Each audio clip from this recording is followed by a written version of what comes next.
এটা আমাদের মিষ্টি অনুরানীদের বাড়ি। আর অনুরানীর সুস্থ হওয়ার কথা শুনে অনুর সব বান্ধবীরা তো চলে এসেছে অনুরানীকে দেখতে। জানিস তো অনু, তোর এই ঘটনাটার কথা শুনে জানিস তো তোকে আমরা দেখতে এসেছিলাম, কিন্তু তুই তো বাড়িতেই ছিলি না। তখন তো তুই হাসপাতালে ছিলিস, তোকে নিয়ে কত চিন্তা হচ্ছিল, তুই কি জানিস এটা? আচ্ছা অনু, তোর খুব কষ্ট হচ্ছিল বল? ও মারা, তুই কি কথা বলছিস? হ্যাঁ, কষ্ট হবে না? আচ্ছা অনু, বল তো তুই এই ঘটনাটা কিভাবে ঘটিয়েছিলি? তুই বুঝি আগুন নিয়ে খেলা করছিলি? হ্যাঁ, আরে না না, আমি আগুন নিয়ে খেলা করছিলাম না। মাম্মাম তো বসে এদিকে চাল ধুতে গেছিল, তখন এদিকে উনুনের কাঠও ফুরিয়ে গেছিল, সেই কাঠটাই আমি দিতে গিয়েছিলাম, আর দিতে গিয়েই তো আগুনটা ধরে গেল। আচ্ছা অনু, আমি তো শুনলাম তোকে নাকি কোন বুড়িমা ম্যাজিক করে নাকি তোকে সুস্থ করে দিয়েছে, তাই নাকি? এ কথা কি সত্যি? হ্যাঁ গো পিগলু দাদা, এ কথা সত্যি। আমি যখন খুব যন্ত্রণায় ছটফট করছিলাম, তখন জানো তো একটা বুড়িমা এসে তার জাদু লাঠি দিয়ে আমাকে আমার মুখে ঘুরিয়ে দিল, আর কি সব মুখে মন্ত্র বলছিল, আর তাতেই আমি সঙ্গে সঙ্গে সুস্থ হয়ে গেলাম। এ কথা সত্যি গো সত্যি। তুই এখন সুস্থ হয়ে গেছিস, এটাই বড় কথা। শোন, আন্টির কথা সবসময় শুনবি, ঠিক আছে তো? আন্টি যেটা বারণ করবে সেটা কখনো করবি না, বড়দের কথা কিন্তু শুনতে হয়, ঠিক আছে? আচ্ছা, তোরা তো সবাই এসেছিস আমাকে দেখতে, কিন্তু চিংকি মিংকি তো আসলো না আমাকে দেখতে। আরে ওরা এসেছিল, তুই একদম মন খারাপ করিস না, এসেছিল, কিন্তু তুই তো সেই সময় বাড়িতে ছিলি না, তুই তখন হসপিটালে ছিলি। আর ওরা তো কিছুদিনের জন্য ওর মামা বাড়িতে গেছে ঘুরতে, ওরা বাড়িতে আসলেই তোর কাছে চলে আসবে। ও আচ্ছা আচ্ছা, ওই জন্য ওরা আসেনি। অনু, এই অনু, ও বাবা, কাদেরকে দেখছি? হ্যাঁ, সৌমিলি, রায়, পিকলু, ইসু, সু, তোরা কখন এলি? যাক, তোরা এসেছিস, খুব ভালো কাজ করেছিস। অনু তো একা তো বোরিং ফিল করছিল, ওদেরকে কত মিস করছিল, তোরা কি সেটা জানিস? ও মামা, মামা জানো, আমার এই পুড়ে যাওয়ার কথা শুনে না ওরা খুব কষ্ট পেয়েছে, আর ওরা আমাকে নিয়ে না খুব চিন্তা করছিল। ও মা, তা করবে না? ওরা যে তোর সই হয় রে। আচ্ছা তোরা বস, আমি যাই, আমার বাদ বাকি কাজগুলো আমি সব করি, তোরা এখানে বসে সবাই গল্প কর। এই বলে আমাদের বন্দনা আন্টি তো চলে গেল। আচ্ছা রায়, মাম্মাম তো বললো তোরা নাকি আমার সই হোস।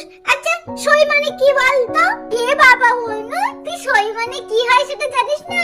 সই মানে তো বন্ধু, বন্ধু, তাদের তো প্রিয় বন্ধু তুই, ওই জন্যই তো প্রিয় বন্ধুকেই সই বলে, বুঝলি? এই অনু, অনু বাবারে, এই দেখ, সে তুই নিজে হাতে যে আম গাছটা পুঁতেছিলি, এই দেখ সেই আম গাছে আম হয়েছে। কি রে রাই, ইসু, পিগলু, তোরা কখন এলি? ও মাঝিমণি, তোমার হাতে তো আম, আম দেখে তো কি লোভ লাগছে। ও মাঝিমণি, এই আমটা না আম মাখা করো না, একটু খাই। তুই আম মাখা খাবি? না রে বাবা, এখন আম মাখা না তোকে খেতে হবে না। এই তো কদিন হলো তুই সবে সুস্থ হয়েছিস, যদি আবার কিছু হয় তখন? না না মাঝিমণি, কিচ্ছু হবে না। তুমি আমার এই দেখো, দেখো হাত পা দেখো, একদম পুরো আমার ঠিক হয়ে গেছে, আমার কিচ্ছু হবে না গো। করো না মাঝিমণি, ভীষণ লোভ লাগছে। ও আম্মা খাবে, বুঝি আম্মাকার কথা শুনেই তো আমার সেই গানটার কথা মনে পড়ে, সেই আম্বারা প্যারা কাঁচা লঙ্কা ছাড়া, মাখবো কি করে, মাখবো কি করে, তারপর নুন তেল দিয়ে আচ্ছা করে মেখে মাখবো কি আচ্ছা করে। বাবা, আচ্ছা হয়েছে হয়েছে, অনেক গান হয়েছে। চলো এবার তোমরা সবাই, তোমাদেরকে তাহলে আম মাখা করে খাওয়ায়। তারপর বন্ধুরা জিনা মাসিমণি তো সবাইকে নিয়ে বাইরে বসে পড়লো আম মাখা খাওয়ার জন্য। আর আমাদের রায়, ইসু, সু সবাই তো চুকিয়ে বসে আছে আম মাখা খাবে বলে। আর জিনা মাসিমণি এদিকে ম্যাজিক করে তো আমাদের আম খোসা ছাড়িয়ে ফেললো। এই শোন, তোরা ভালো করে দেখে নে কিভাবে আমি আম মাখা করি, ঠিক আছে? এই দেখ, প্রথমে তো আমি আমের খোসাটা ম্যাজিক করে ছাড়িয়ে দিয়েছি, এবার এই গ্রেটারের সাহায্যে আমটা সুন্দর করে গ্রেট করব। হ্যাঁ,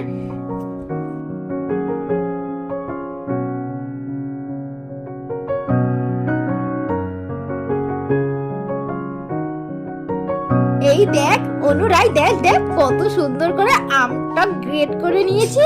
এবার তো আম মাখার জন্য যা যা উপকরণ লাগে সব এক এক করে এর মধ্যে দিয়ে দেবো। তারপর যা লাগবে না খেতে, ওয়াও, ভেবেই তো গার মধ্যে কেমন শিউরে উঠছে।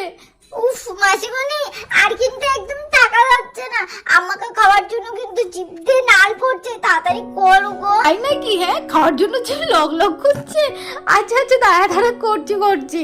আম্মাকার জন্য প্রথমে একটু চিনি দিয়ে দিলাম, এরপর একটু লবণও দিয়ে দেবো। এবার তো লঙ্কা দেওয়ার পালা।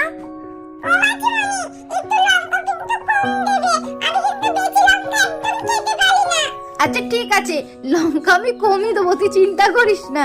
এবার ওই আমের মধ্যে একটু লঙ্কার গুঁড়ো দিয়ে দিলাম, আর সামান্য একটু সর্ষের তেলও দিয়ে দিলাম।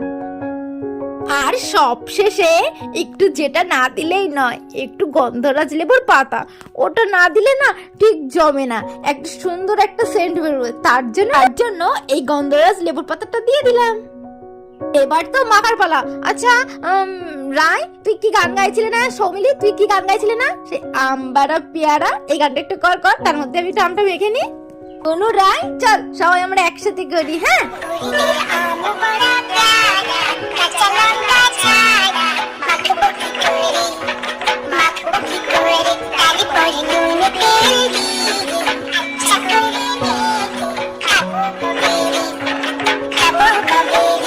খুব সুন্দর, খুব সুন্দর হয়েছে। দাঁড়া, এবার একটু খেয়ে দেখি। কি টক, কত সুন্দর হয়েছে, খুব সুন্দর, যেমন ঝাল তেমন মিষ্টি, তেমন সুন্দর হয়েছে খেতে।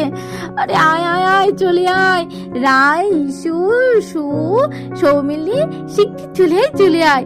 আজকে আমরা একসাথে খাবো। হ্যাঁ, কোনো আলাদা টালাদা দেবো না, একসাথে বসে না একদম হামলে পড়বো, জমিয়ে খাওয়া দাওয়া হবে। চলে আয়। এরপর বন্ধুরা সবাই মিলে একসাথে তো হামলে পড়লো আম্মাকার উপরে, আর সবাই তো জমিয়ে আম্মাকা খেলো। কি রে রায়, অনু, আরে কিছু বল, তোরা রিভিউ তো দিবি নাকি? কেমন আম্মাকাটা করলাম সেটা তো অন্তত বল। মাসিমণি, কোন মুখ দিয়ে কোনো কথা বলতে পারছি না, সেই হয়েছে সেই। মাসিমণি হেভি সুপার মাসিমণি, খুব সুন্দর। তো বন্ধুরা দেখতে পেলে তো, অনুদের বাইনা রাখতে জিনা মাসিমণি আজকে আম্মাকা করে কিন্তু সবাইকে খাওয়ালো। তো এইরকম দুষ্টু মিষ্টি ভিডিও পেতে আমাদের চ্যানেলটা কিন্তু অবশ্যই সাবস্ক্রাইব করে দিও, আর কে কোথা থেকে দেখছো কমেন্ট করতে কিন্তু ভুলো না। তাহলে দেখা হচ্ছে নেক্সট ভিডিওতে, ততক্ষণ ভালো থেকো, সুস্থ থেকো, টাটা।